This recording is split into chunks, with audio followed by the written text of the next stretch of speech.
Welcome to a tutorial on version 4 of the CSV to QBO / IIF Converter. Grab a cup of coffee, sit back, and let me show you how to use the new version 4 of the converter. So this part's pretty much the same. You open it up, it gives you a welcome message, and you go ahead and hit OK. At this point, you still have to specify the default account that they go into, one that are uncategorized transactions before you have to handle them. In my case, I put them in Premier eCorp debit offset. We're going to go ahead and hit OK. So here's the main app. If all you want to do is convert your CSV, QBO, and now OFX, new format I added, you can just go ahead and click on Load CSV. And we're going to go ahead and load our demo file. You could simply just click on Select All and just click on Convert to IIF. Now you'll notice now, this is a brand new account selection box. You no longer have to type it in here and click on Set Account. So, for instance, I want to put it in my personal checking. You would simply click Add Account, call it Personal Checking, and in my case, it's a bank, but it could be a credit card or it could be a transfer. We're going to choose bank, hit OK.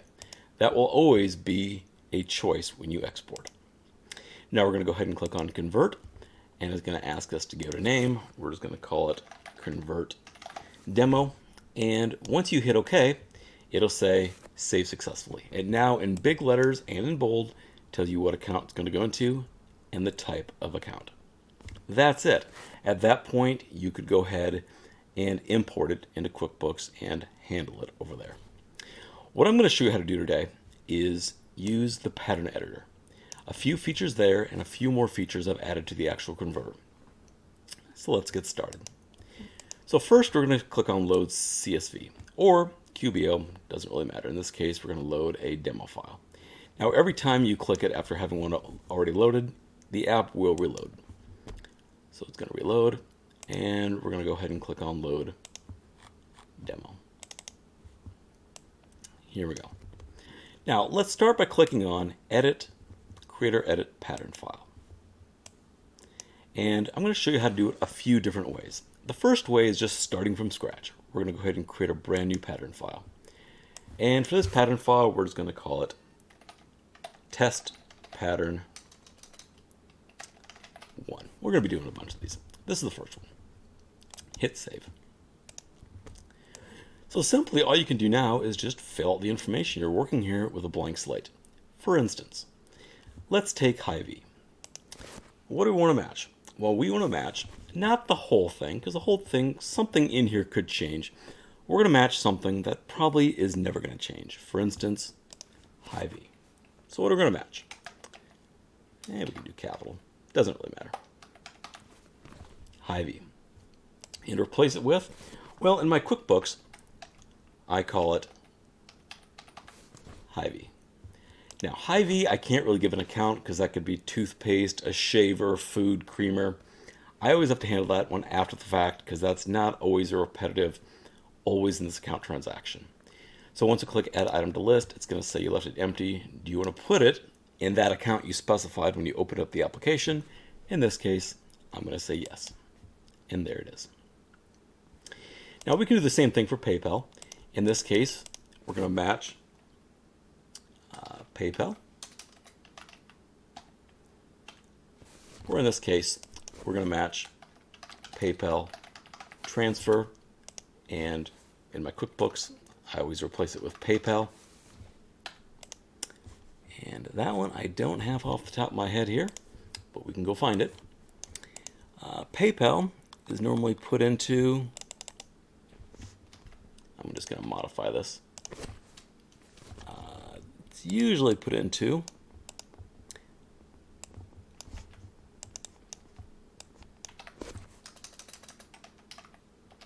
PayPal. And that's always a transfer. Now, when you click on Add to List, transfers are in orange. So that way when you scroll through the list, you can always tell which one's a transfer. So that's one way of doing it. Hand entering every transaction one by one. So here's something else you can do. This is a new feature of version 4. you can go ahead and load the pattern file. And when we load the pattern file of pattern test 1, you'll notice it's already doing its job. It's already matching transactions. But at this point, you can also click on the ones that you want to match that you have not yet added to the pattern file. And just click Add Names to Pattern File. Now, when you open the pattern file back up, you're going to notice that these are now in there to match. So I can match Visa and I can match Premier Communications. So that's another way of doing it. So you can literally just do a select all, add a pattern file, and it adds all the names you can then modify. So here's the other way of doing it. And we look over here and I have 3 demo accounts set up. We're going to be looking at demo 2. Now this one just has the month of February set up. The best way I think of doing it, and I just imported on a blank balance, that's where we're all in the red. You can literally go open up your checking account or your credit card, whatever, and do a print. And we're going to choose the month of February. And we're going to go back to the end of February and hit OK. And from here you can print it to a file. And we're going to say tab delimited file. Hit print. And it's going to spit out this tab file. So I'm going to go ahead and save it as a tab test. You can save wherever you want. Now, over in the pattern file, you would click on Create a Pattern File and import a tab delimited file. And in my case, that's over here in tab test. Now, it says loaded. Where do you want to save the file? Well, I mentioned we're going to be doing 2 of these. This will be test pattern file 2. And we're going to hit save. What you'll notice now is it put in here all of the vendors that was in QuickBooks. They're already in here. Now, if you open one of them, and we're going to be working from this one from now on, you're going to notice that they have asterisks next to them. See this? That prevents it from automatically matching from this right here. Because what it also does is it brings it in here, and if I open up OpenAI, it automatically puts it into subscription service business software subscription. Okay? So what we're going to do, we're going to go ahead and close that, and we're going to reload my demo file. And we're going to load up. And where is it at? We're going to load demo. And we're going to go ahead and load back up my existing file, and we're going to load up that tab test 2. All right, so let's start off with Hy-Vee, that one we did before. In this case, it's already in the list. In fact, we can actually see it right there. But if you had more than you could actually see, you can literally just type in Hy-Vee. So in this case, what you would do, you would go up, and we're going to go ahead and add a hyphen. So we're going to match Hy-Vee, and we're going to go ahead and delete that so it matches. And it looks like I actually used Hy-Vee instead of Hy-V. In this case, this was actually Creamer, but most times I don't know what it is. We're going to go ahead and delete it. And we're going to click on Update. And we're going to add it to our default account. Let's do the next one. PayPal. Now this one, I want to match PayPal transfer. And we'll just delete it out of there so it matches. And it's already set up because we literally brought it in from QuickBooks. See that? PayPal and that. We're going to click Update. Now, Visa. Visa, most of the time, is, as you can see, my cell phone. It's on my credit card. But it's not always. It could be my Microsoft 365. It could be a lot of stuff, but most of the time, it's my Visa. So I thought, what if on the months when it actually was my Visa, which in this case is $37.96, if it always matches $37.96 for those months, automatically put it in direct expense business telephone, cell phone. So it's already pretty much all filled out here. We're just simply going to erase this. It's going to match Visa. It's going to go to Visa, but only if the amount is equal to $37.96. Now, if the amount's not that, It's not going to put it into account, but it will still rename the transaction. And we're going to click Update. You'll notice that matching by transaction amount is going to be green. So that one's done. Let's take a look at Premier Communications. I don't think Premier was actually in my demo. No, it wasn't. Well, I'm going to do this from scratch. So we're going to go ahead and match Premier Com, replace with Premier Communication. Now, Premier Communications is both my telephone and my internet. So this is one, when it is in QuickBooks, every month I have to split. So here is how you set up a split. It's really simple. The first amount on my Premier bill is $31. And that is always business expense, business telephone. That's the first split. So now we're going to go ahead and take the split amount of $140.22 minus 31. So my next split is going to be $109.22. That's for my internet. And that's going to go to business, direct expense, business, internet services. That's my second split. 2 splits. It's done. So now, if you're splitting, leave the account empty. We're going to click on Add to List. It's going to say, do you want to set it to your default account? If you're splitting a transaction, just go ahead and choose yes. What it's going to do is put the words split. We're going to hit yes. And now a split is either purple or blue, depending on your color setting. Now, what you're going to notice now is that when you import this into QuickBooks, this transaction is already split. You don't have to handle it. It's done. So every month. You may have to come back here periodically and modify these numbers. If you go to split the transaction, and if this amount changed, where these two amounts don't match your new amount, say for the next month, it'll tell you when you export. It'll say the amount of 2 splits does not match the transaction amount. So it'll let you know when the amounts change. Now, the final one, deposit. This is something that I deposit automatically over the internet every week anyway. So if it were to import it, it would be a duplicate. So I would prefer, literally if we select all the transactions, you could just uncheck the deposits that you don't want, but there is an easier way. In here, we're going to go ahead and find deposits. And what you can do is set the account to ignore. Any account that is set to ignore will automatically be ignored when imported and automatically unchecked.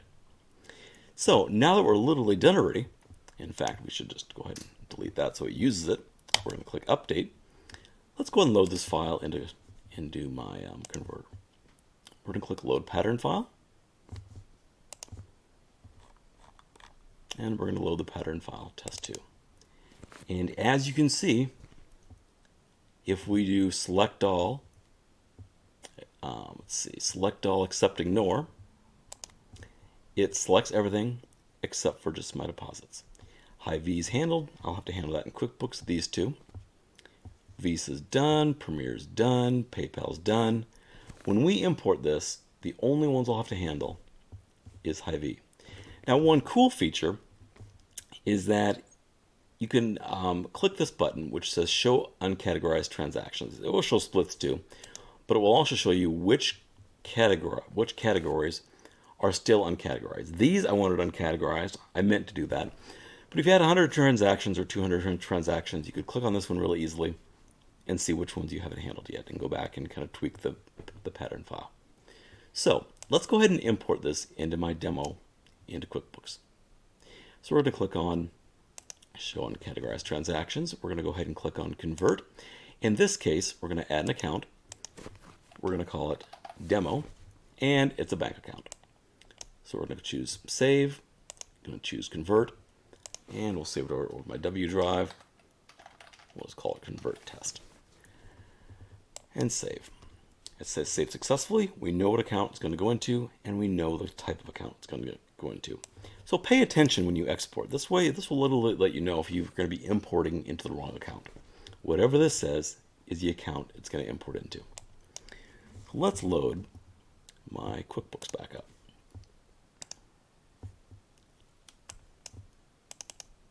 So So we're simply going to go up to File, Utilities, Import, Import IIF. This is QuickBooks 2018. It doesn't have the new method. You could use the new method, but all your accounts do already have to be in QuickBooks. And in my cases, it cuts the names of the deposits off. I don't know why. But in versions 2019 and newer, you can still click on that link down below and do it the old-fashioned way like I'm doing now, and it works just fine. So here's the convert test. We're going to go ahead and import it in and write a negative amount because we started with literally nothing.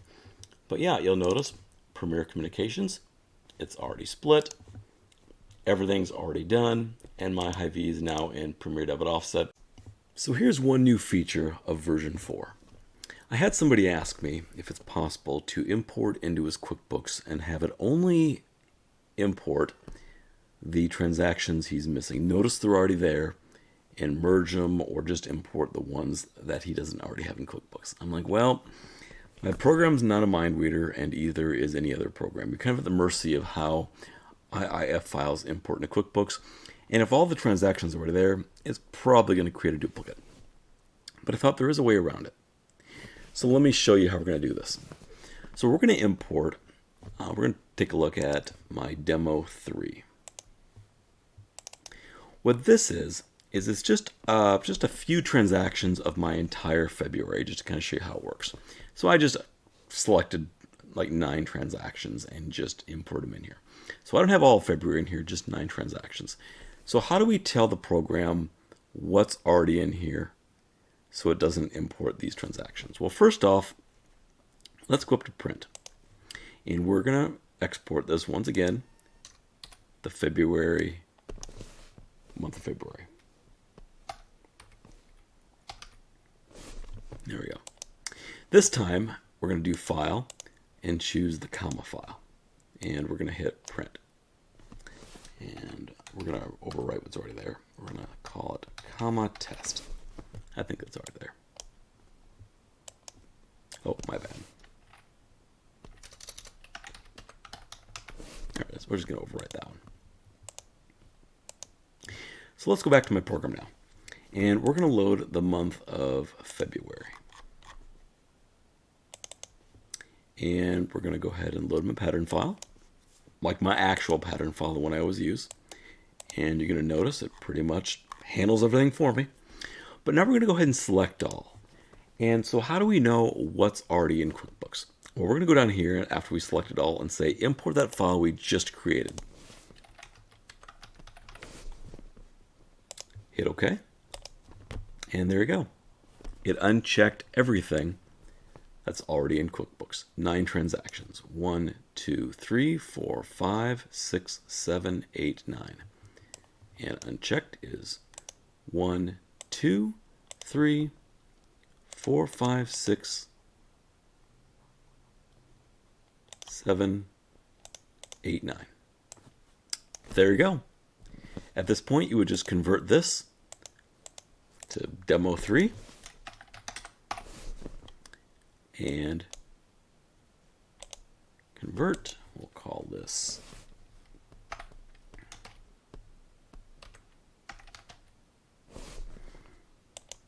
demo 3, and we're going to hit save.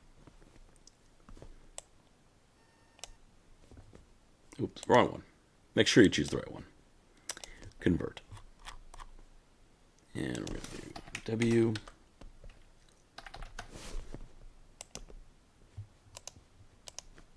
See, I read it. I'm like, demo? I should have said demo 3. So yeah, always read the account you're exporting. It'll save you. And yeah, at this point, we can go in here and do import IIF. And we'll just do demo 3. And there we go. Boom. So, yeah, so one more thing I want to show you really quick is if we load my demo file back up,